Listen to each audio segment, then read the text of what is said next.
আসসালামু আলাইকুম ভিউয়ার্স, কেমন আছেন সবাই? আশা করছি সবাই অনেক ভালো আছেন। আজকে আমি আপনাদের সাথে নতুন একটি তথ্য শেয়ার করতে যাচ্ছি। এটা হয়তো আপনারা কখনো শোনেননি এবং দেখেননি। হ্যাঁ, আমি কথা বলতে যাচ্ছি লাংফিশ নামে একটি মাছের বিষয়।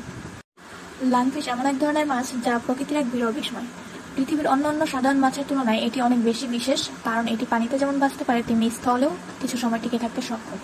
লাংফিশ শব্দটির অর্থই হলো ফুসফুসওয়ালা মাছ। এই নামটি এসেছে এদের অনন্য শ্বাস প্রক্রিয়ার জন্য। লাংফিশের শরীর লম্বা ও সরু, দেখতে অনেকটা সাপের মতো। এদের ত্বক মসৃণ ও কিছুটা পিচ্ছিল এবং ছোট ছোট পাখনা আছে যা দিয়ে ধীরে ধীরে নড়াচড়া করে। যদিও দেখতে সাধারণ মাছের মতো লাগে, কিন্তু এর ভিতরের গঠন ভিন্ন। অন্য মাছেরা শুধু গিলস ব্যবহার করে শ্বাস নেয়, কিন্তু লাংফিশের শরীরে গিলসের পাশাপাশি ফুসফুসও থাকে। এর কারণে তারা পানির ভেতর অক্সিজেন কমে গেলেও সহজে মারা যায় না, বরং তারা ফুসফুস দিয়ে বাতাস থেকে সরাসরি অক্সিজেন নিতে পারে।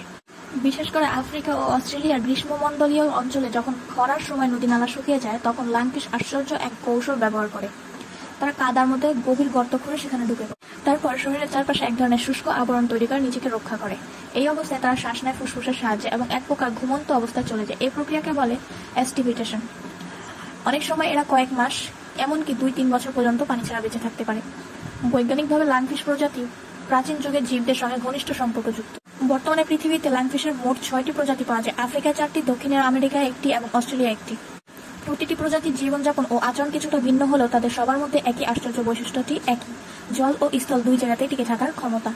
লাংফিশ অনেক সময় 100 বছরেরও বেশি সময় বাঁচতে পারে এবং কিছু গবেষণা দেখা গেছে এরা তাদের পরিবেশের পরিবর্তনের সঙ্গে খাপ খাইয়ে নিতে অত্যন্ত দক্ষ।